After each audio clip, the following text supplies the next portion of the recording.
살아계신 하나님, 오늘 이 새벽에도 생명을 허락하시고 하나님 말씀 앞에 있게 하심을 감사드립니다.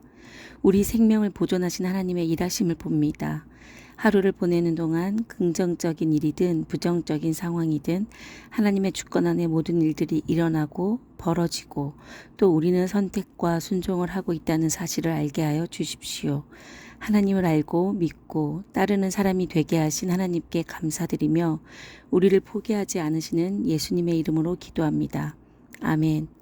오늘 말씀은 열왕기상 1장 38절에서 53절입니다. 오늘 제가 읽어드릴 말씀은 48절입니다. 또한 이르시기를 이스라엘의 하나님 여호와를 찬송하리로다. 여호와께서 오늘 내 왕위에 앉을 자를 주사 내 눈으로 보게 하셨도다 하셨나이다 하니.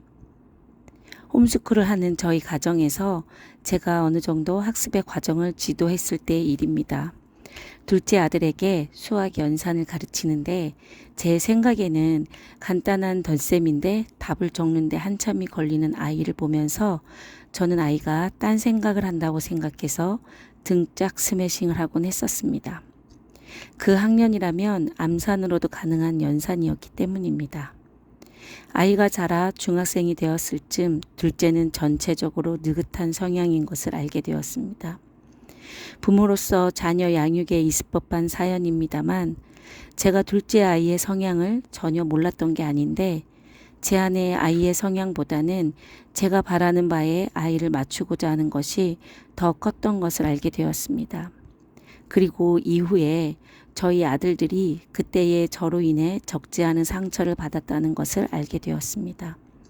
그 사실을 직면할 때는 정말 쓴맛을 맛본 것처럼 저도 힘들었던 기억이 납니다. 부모가 자녀에게 대해 가질 수 있는 생각이기도 하지만 그때 이후로 저는 제가 아이들에게 관심을 가져야 하는 부분과 관심을 버려야 하는 부분에 대해 부모로서의 훈련을 받고 있는 것 같습니다. 제가 당연하다고 생각했던 관심을 버려야 한다는 것을 깨달았을 때 하나님께서 아이들에게 일하시는 것을 보게 되었습니다. 하나님의 일하심은 내가 생각하는 것이 일반적이고 상식적이라 할지라도 버리고 하나님의 방식을 따르는 것입니다. 그 하나님의 방식이 내가 원하는 것과 다르다 할지라도 하나님의 뜻에 순종할 때 하나님의 섭리하심을 체험하게 됩니다. 여기 하나님의 뜻에는 관심 없고 자신의 방식을 택했던 사람이 있습니다. 아도니아는 서열상으로 보면 압살롬의 죽음 이후 왕위를 계승받을 수 있는 순서였습니다. 그는 왕위를 열망하여 무기와 호위병들을 준비하고 잔치를 배설한 후 동생들과 왕의 신하들을 초청하여 왕위에 오르고자 했으나 다윗에게 솔로몬의 왕위 계승권을 간청한 밧세바와 나단 선지자의 노력으로 왕이 되지 못했습니다. 솔로몬이 왕이 된 후 겨우 생명을 유지할 수 있었지만 그 후 선왕 다윗의 수종을 들던 아비삭을 달라고 요구한 일로 인해 결국 솔로몬에게 죽임을 당합니다. 아도니아는 다윗 왕이 나이가 많아 늙고 후계자가 필요한 시기가 되자 틈을 노려 자신을 지지할 만한 세력들을 결집시키고 힘이 빠진 다윗 왕 앞에 자신의 지지 세력들의 언론 플레이를 통하여 구렁이가 담을 넘듯 스리슬쩍 왕위에 앉으려고 했던 것입니다. 인간적으로 보면 아도니아는 그럴 만한 사람이기도 했고 또 그를 지지하는 세력을 보면 다윗 왕도 인정할 수 있을 법합니다. 아직 솔로몬이 어리니까 아도니아 다음으로 솔로몬에게 왕위를 계승해도 되지 않을까라며 충분히 순리적이라고 생각할 수 있다는 것입니다. 그러나 이것은 사람의 생각, 사람의 방식입니다. 만약 아도니아가 자신의 방식을 치고 나오지 않았다면 그는 비록 왕위는 계승하지 못하였을지라도 그의 인생은 비참하고 불명예스러운 죽음으로 끝나지는 않았을 것입니다. 하나님의 섭리는 아도니아의 계략을 실패로 돌리시며 솔로몬을 왕위에 앉히실 뿐만 아니라 향후 솔로몬에게 위협이 될 요소들을 제거하시기까지 하십니다. 하나님의 섭리는 우리가 다 헤아릴 수 없습니다.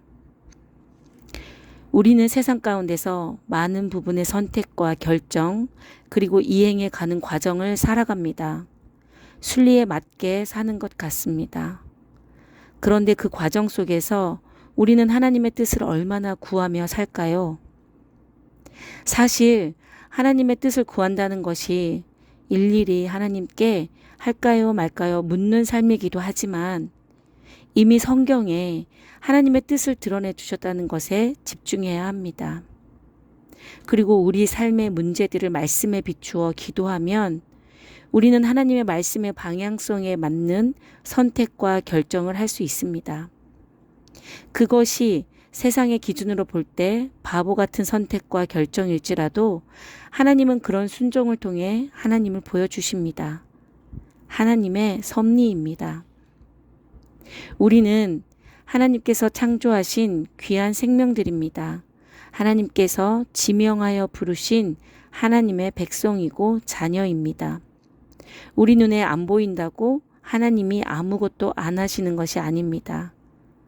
나단과 밧세바가 하나님의 약속을 기억하여 다윗에게 간 것처럼 하나님은 지금도 우리의 환경, 상황, 형편, 심지어 우리가 순종하고 싶어 하지 않는 마음까지도 아시고 바로잡아 주시는 일을 하고 계십니다.